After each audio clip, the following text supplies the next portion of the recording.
Thank you. Now let's open up for discussion. Any questions, comments? Sister Helen. I'm so sorry I wasn't here at the beginning. I was stopped at the Porta Sant'Anna, so at least you can be sure you're all secure here. So I hope I'm not saying something which isn't already covered in your talk.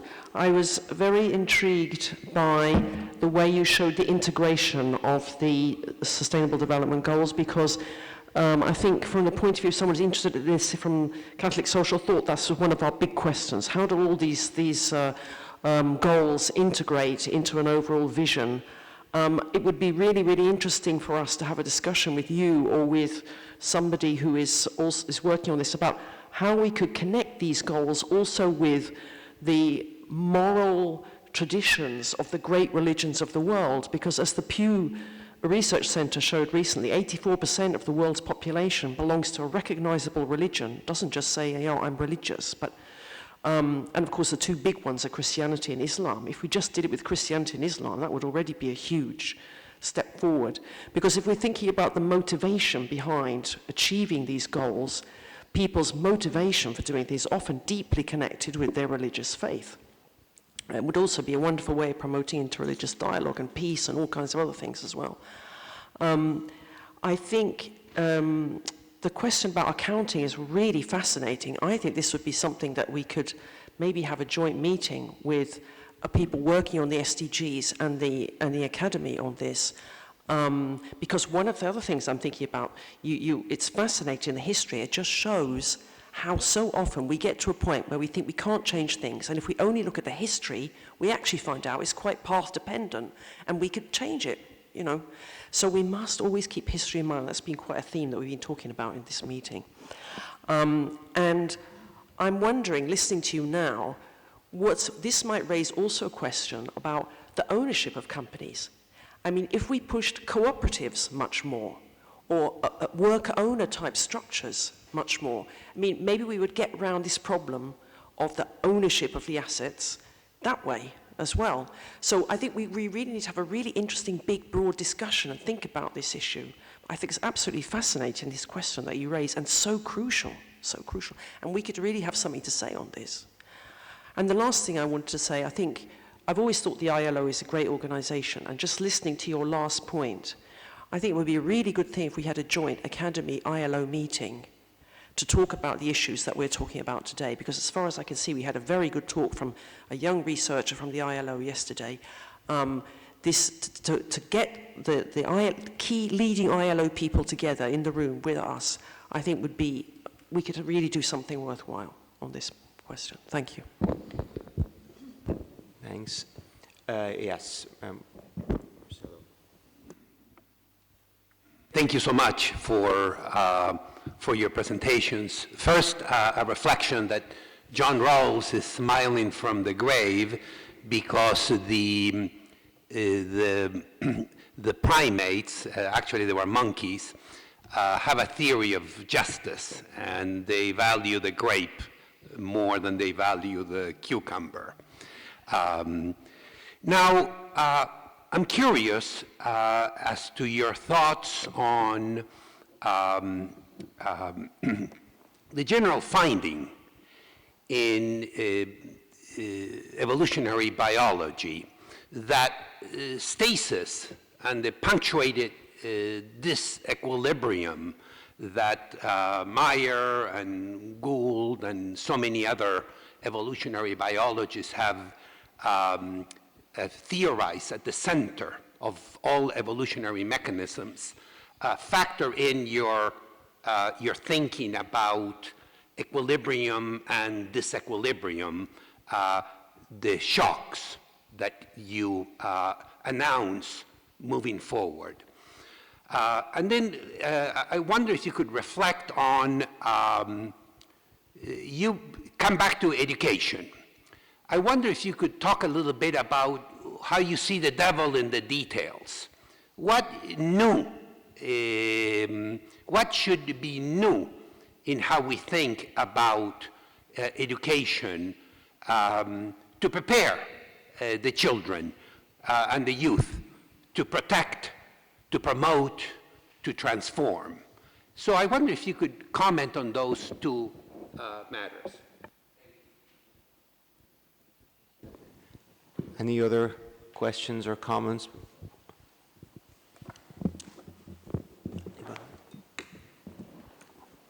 Okay. You want, oh, sorry. Cecile, sorry, Cecile. Thank you very much. I was very interested in what you finally mentioned about the universal labor guarantee. If you could say something more about this, and maybe also on accounting rules and accounting standards. How do you work with experts from different countries? I know in France, I'm in touch with some who reflect on the accounting standards with a three capital approach.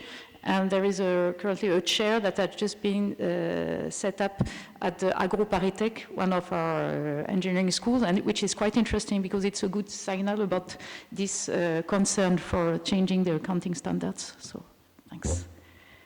Cecile, Rocco, and then Maria.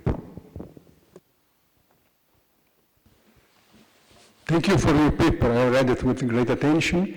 And there is one point that has particularly entered into my heart. A minimum of workers' rights. Don't you think that many problems today arise out of the fact that we have had the globalization of capital with the Marrakesh agreements, with the general agreements on tariffs and trade, and we need a general agreement on wages and labor. Because today, capital can move from one country to another, and whenever there is a level of taxation or a level of protection of workers' rights that they consider incompatible with their profit interest, then they move somewhere else. And governments are practically unable to counter these strategies. Take Italy, Ilva, one case famous in Italy, perhaps unknown, other of our country. But there are an enormous number of such cases. And don't you think that we need a general agreement, but also, yesterday there was a very good paper of Bentivogli. We need an international workers' movement. Trade unions are limited to the national dimension, and therefore they cannot protect, really, the interests of workers in a world in which the counterpart is no more national, it's global.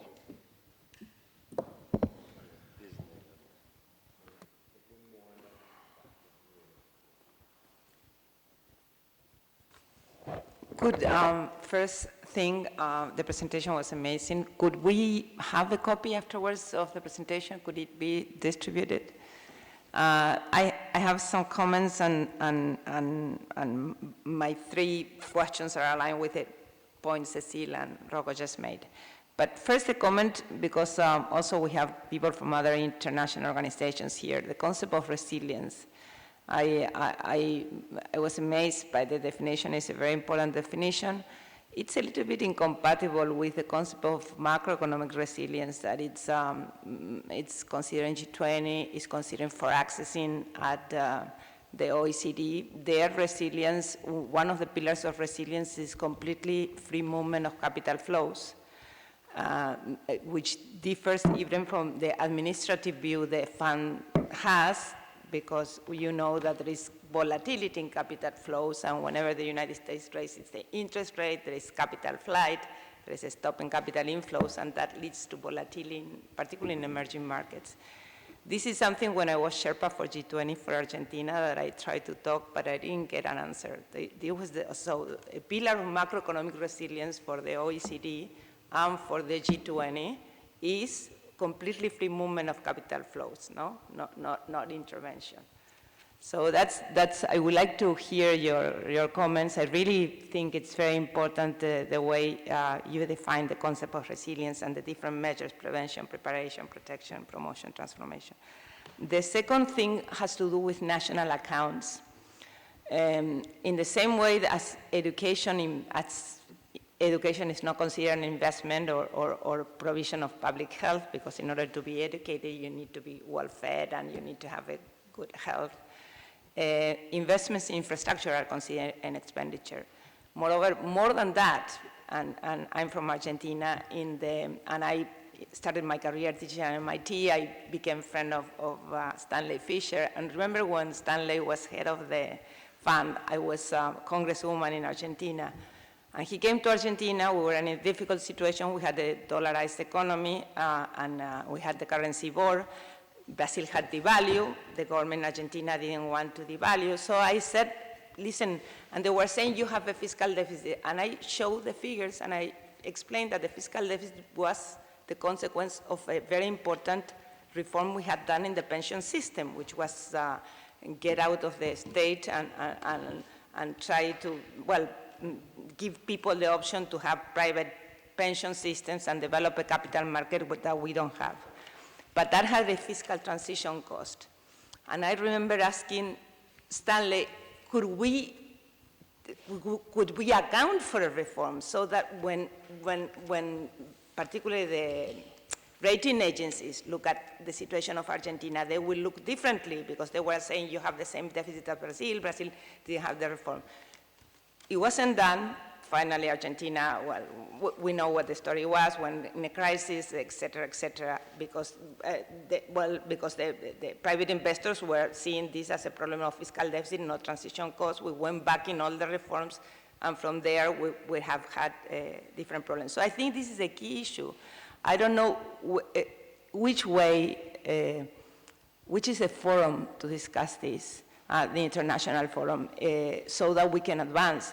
Is this something that should be discussed at the G20? Because you have the international, major international organizations and multilateral financial institutions represented there, which is the forum really to advance in such a debate.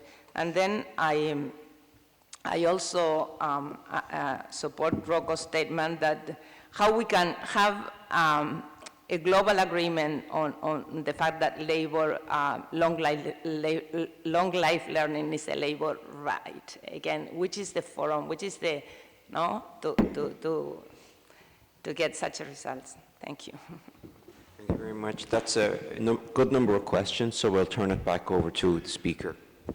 Thank you very much. I'll try to stay in the time frame. I don't know what you were doing in 2001, 2002. I was working on the measurement of sustainable development when I was at the OECD, and we faced immediately the difficulty of defining and measuring social sustainability. Because while for environmental sustainability, experts had developed sort of thresholds beyond which the situation becomes unsustainable, or even economists have developed these, you don't have a theory of revolution that tells you that beyond a certain level of poverty or unemployment, you have a revolution. But the fact that we don't know these thresholds doesn't mean that thresholds do not exist. And I would say Arab Springs is a fantastic demonstration of how an environmental problem became then economic, social, and political with all the loops that we know.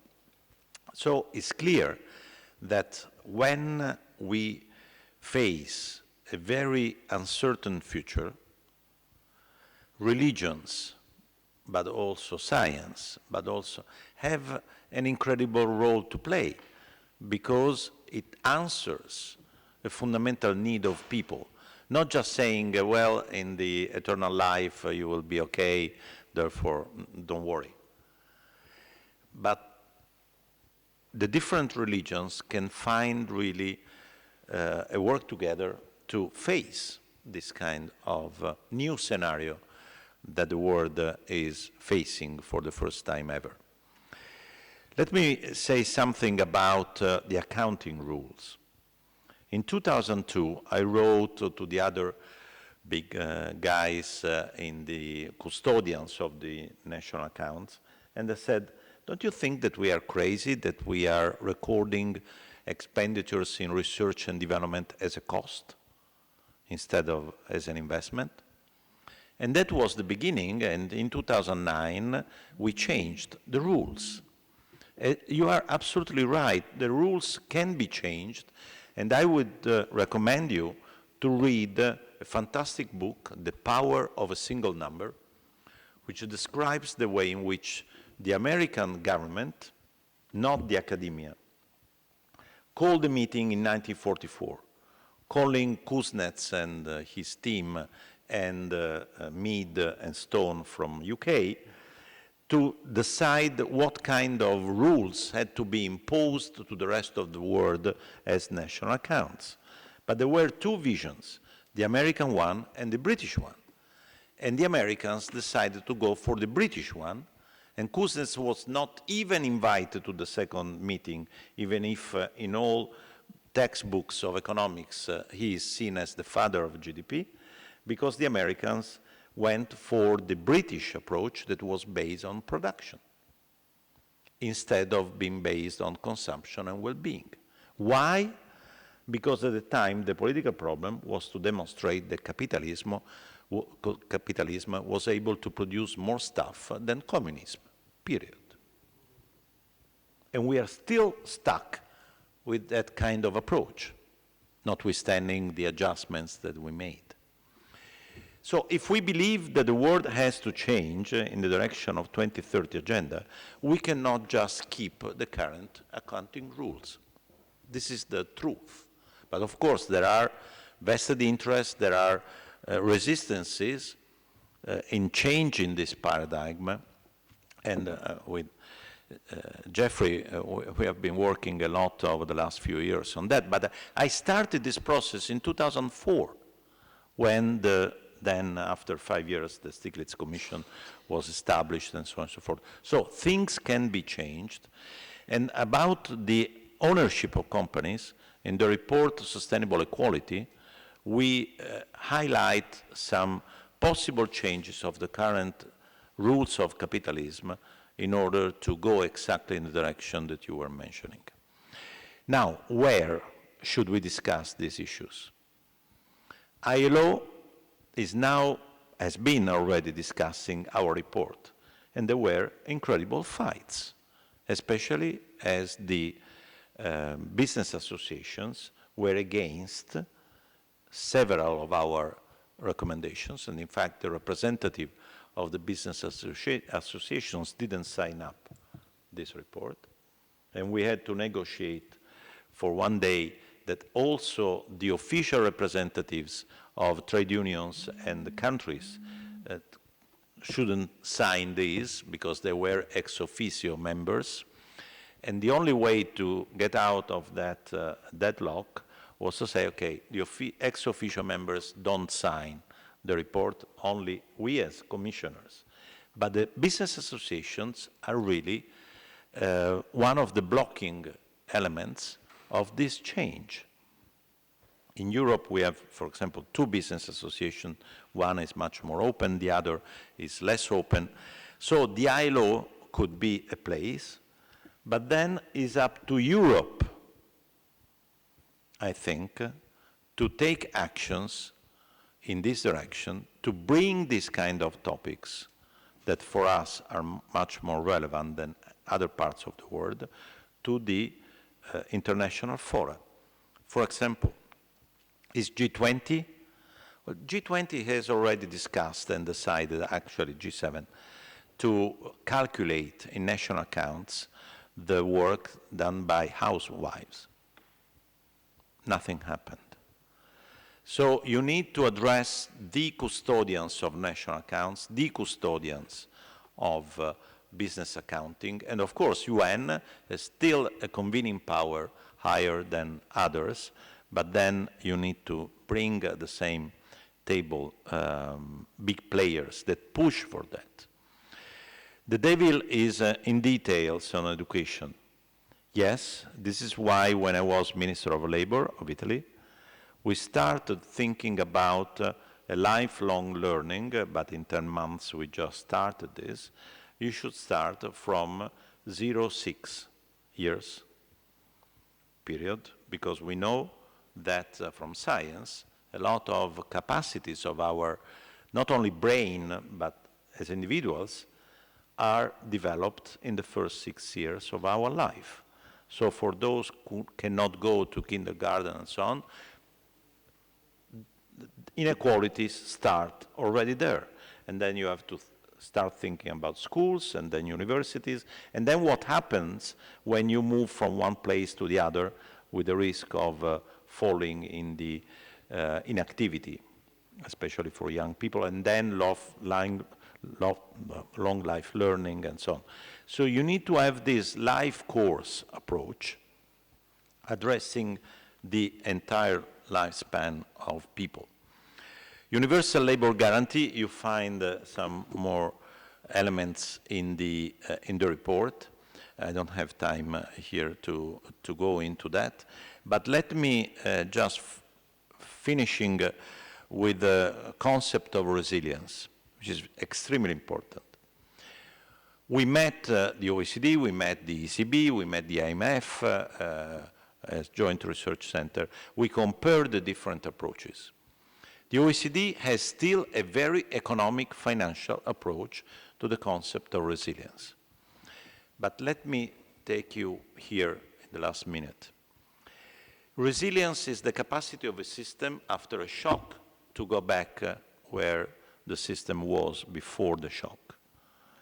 You want to do it only if you are in a long, let's say, long trend that is the ideal one. If you are not on a sustainable path, you don't want to go back to where you were.